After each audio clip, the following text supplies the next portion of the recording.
व्यक्ति को कल्प्रिट के तौर पर गिरफ्त में लिया। साल 2016 में नैना नाम की एक लड़की की हत्या कर दी गई। उत्तर प्रदेश पुलिस ने नैना का शव कार समेत एक नहर से बरामद किया था। अब बात करते हैं पुलिस जब मामले की जांच में जुटी तो मृतक लड़की के परिवार के सभी लोग घर से नदारद मिले, जिसके बाद पुलिस इनको ऑनर किलिंग का मामला समझकर जांच करती रही और इस मामले में नैना के पिता वेद प्रकाश, मां साधना और भाई शुभम को कातिल मान लिया था। वहीं दिल्ली पुलिस को इस पूरी वारदात में अभिषेक के शामिल होने की सूचना मिली। सूचना के आधार पर पुलिस ने उसको गिरफ्तार किया। पुलिस ने जब उससे सख्ती से पूछताछ की तो उसने जुर्म को कबूल कर लिया। उसने बताया कि वो अपने साथी बालवा और वेद प्रकाश के रिश्तेदार सोनू के साथ मिलकर इस साजिश को अंजाम दिया। दरअसल वेद प्रकाश ने अभिषेक और रितेश को पैसे दे रखे थे। रितेश कभी वेद प्रकाश के गारमेंट की दुकान पर काम करता था, लेकिन ये लोग पैसा नहीं लौटा रहे थे। इस बात को लेकर वेद प्रकाश काफी खफा थे। इसके बाद अभिषेक ने साजिश रची और वारदात का अंजाम देने के लिए स्थायी अपराधी बालवा को शामिल किया। तीनों का प्लान परिवार की हत्या करके प्रॉपर्टी पर कब्जा करना था। प्लान के तहत अभिषेक ने हथियार खरीदा और उसके बाद उसने किसी बहाने से वेद प्रकाश को अपने साथ बुलाया और इसके बाद उसने बालवा के साथ मिलकर प्रकाश की हत्या कर दी। दरअसल वेद प्रकाश को अभिषेक के साथ जाते हुए बेटे शुभम ने देख लिया था। अब उसने शुभम को भी बहाने से अपने साथ बुला लिया और साथ ही उसकी भी हत्या।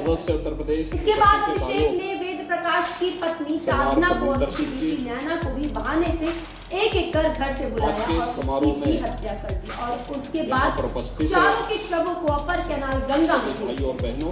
तब जब पुलिस ने मामला खोला और कहा कि ये ऑनर किलिंग नहीं बल्कि साजिश के तहत हत्या और इस हत्या को अंजाम अभिषेक, बालवा उर्फ सोनू, रितेश समेत कुछ लोगों ने मिलकर दिया। पुलिस की माने तो इस मामले में बालवा की सड़क दुर्घटना में ही मौत हो चुकी है।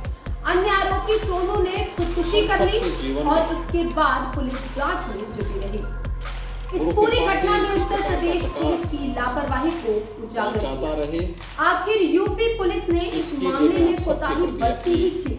क्या जानबूझकर इस मामले में कोताही नहीं बरती गई? क्योंकि इस मामले में साफ हुआ है कि पीड़ित और इनमें से आरोपी के बीच फोन पर बातचीत हुई है और आखिर पुलिस ने ये जानने की कोशिश क्यों नहीं की? लेकिन आज तक इन सवालों का जवाब उत्तर प्रदेश की पुलिस ने हमें नहीं दिया। अभी के लिए फिलहाल बस इतना ही। ऐसी क्राइम से जुड़ी तमाम खबरों के लिए आप जुड़े रहिए GMA24 के साथ। ग्रंथ साहिब के सामने सिर नवाने का सौभाग्य प्राप्त हुआ है।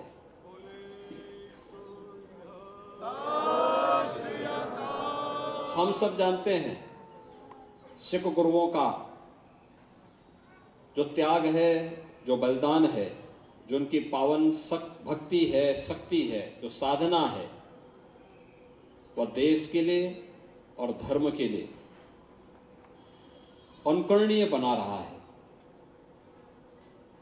गुरु नानक देव जी का जन्म ननकाना साहिब में हुआ, लेकिन पूरा भारत उनसे अनुप्रेरित था और भारत ही नहीं, बृहत्तर भारत, उससे बाहर भी उनका प्रकाश किस रूप में फैला यह हर व्यक्ति जानता है। और आज हमारा सौभाग्य है कि करतार साहिब कॉरिडोर के निर्माण के उपरांत हम सब के सामने एक नई प्रेरणा प्रधानमंत्री मोदी जी ने प्रस्तुत की है।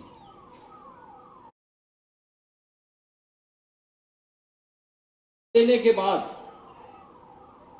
उन्होंने बचपन से ही, चूंकि एक दिव्य गुणों से उत्प्रोत थे, सामान्य गृहस्थी की बजाय उन्होंने साधना में, लोक कल्याण में, साधु सेवा में अपना जीवन समर्पित किया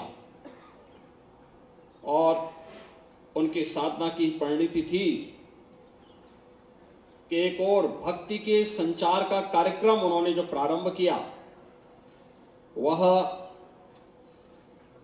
सिख गुरुओं की और इस सिख पंथ की स्थापना का माध्यम भी बनता गया। एक पक्ष साधना का है, भक्ति के माध्यम से साधना का पक्ष, और दूसरा पक्ष जो लोक कल्याण के माध्यम से राष्ट्र कल्याण का मार्ग प्रस्तुत करना। आप याद करिए, भक्ति के माध्यम से भी व्यापक जन जागरण के कार्यक्रम के माध्यम से हम राष्ट्रीय चेतना को जागरूक कर सकते हैं। पूरी निर्भीकता के साथ उस कालखंड में बाबर के अत्याचारों के खिलाफ आवाज बुलंद कर सकते हैं, या गुरु नानक देव जी ने उस कालखंड में करके दिखाया। जाति पाति के बंधनों से हम मुक्त रहें, किसी भी प्रकार की संकीर्णता से मुक्त रह करके हम कार्य कर सकें, यह प्रेरणा भी गुरु नानक देव जी ने उस समय हमें दी। और दिव्य गुणों से ओतप्रोत किस रूप में थे, यह तो हम सबके सामने मक्का की वो घटना भी सामने आती है। जब वे जाते हैं वहां के पवित्र मस्जिद में, जब वह आराम कर रहे होते हैं और वहां का मौलवी इस बारे में कहता है कि आपने पैर उधर क्यों कर रखे हैं, जहां मदीना की ओर क्यों कर रखे हैं। तो उन्होंने कहा कि भाई मुझे तो बताओ, जहां ईश्वर का अंश नहीं है मेरे पैर उधर कर दो। देखा कि जहां गुरु नानक देव जी के पैर वह करता है, उधर ही उनको मदीना दिखाई देता है। और तब उन्होंने कहा, एक ही ईश्वर सर्वत्र व्याप्त है। एक ओंकार की बात उन्होंने की। भाइयों बहनों, साधना के कितने गूढ़ रहस्यों से भरा पड़ा है। ये सिख पंथ किसी से छुपा हुआ नहीं है। गुरु नानक देव जी ने उस परंपरा को जिस मजबूती के साथ आगे बढ़ाया, वह साधना से भक्ति की प्रकाष्ठा को पार करते हुए, आगे बढ़ते हुए, व्यापक धर्म जागरण के कार्यक्रम के साथ जुड़ते हुए आने वाले समय में देश और धर्म की रक्षा करने के लिए जिस रूप में कार्यक्रम आगे बढ़े, यह गुरु तेग बहादुर जी और गुरु गोविंद सिंह जी महाराज और उनके 4 साहबजादों के बलिदान के साथ साथ हजारों सिखों के देश और धर्म के लिए बलिदान की एक कथा देश के लिए एक नई शक्ति देती है, एक नई प्रेरणा प्रदान करती है। यह हमारा सौभाग्य है कि 19 नवंबर को हमें इस लखनऊ में खालसा चौक की स्थापना का सौभाग्य प्राप्त हुआ।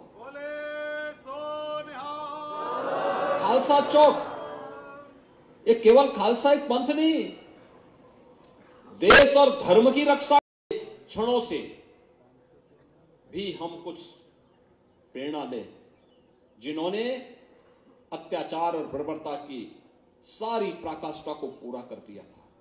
किस प्रकार से अत्याचार हुए थे, किस प्रकार की निर्ममता ढाई गई थी, लेकिन उन सब से मुक्त रहते हुए आज हम सब एक स्वतंत्र भारत में जिस पूरी मजबूती के साथ रह करके अपने देश के लिए कार्य कर रहे हैं, ये गुरुओं के प्रति, सिख गुरुओं के प्रति हम सब की एक विनम्र श्रद्धांजलि भी है, क्योंकि उनकी कृपा से, उनके त्याग और बलिदान से जो नींव पड़ी, वह हम सबको चुनौतियों से जूझने के लिए निरंतर प्रेरित करती रही, आगे बढ़ाती रही।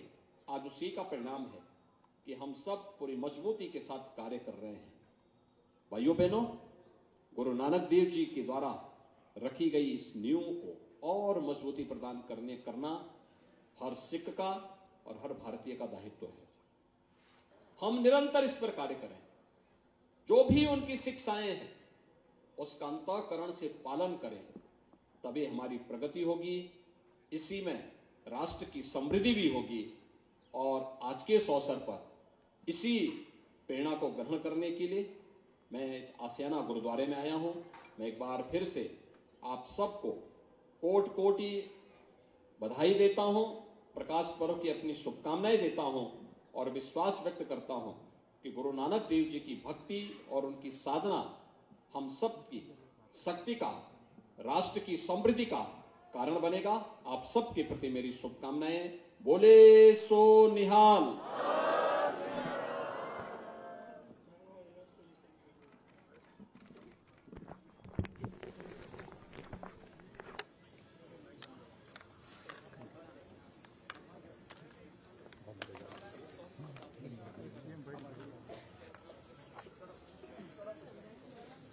मैं गुरुद्वारा प्रबंधक कमेटी की तरफ से माननीय मुख्यमंत्री श्री योगी आदित्यनाथ जी का एवं माननीय राज्य मंत्री श्री बलदेव सिंह औलख जी का अत्यंत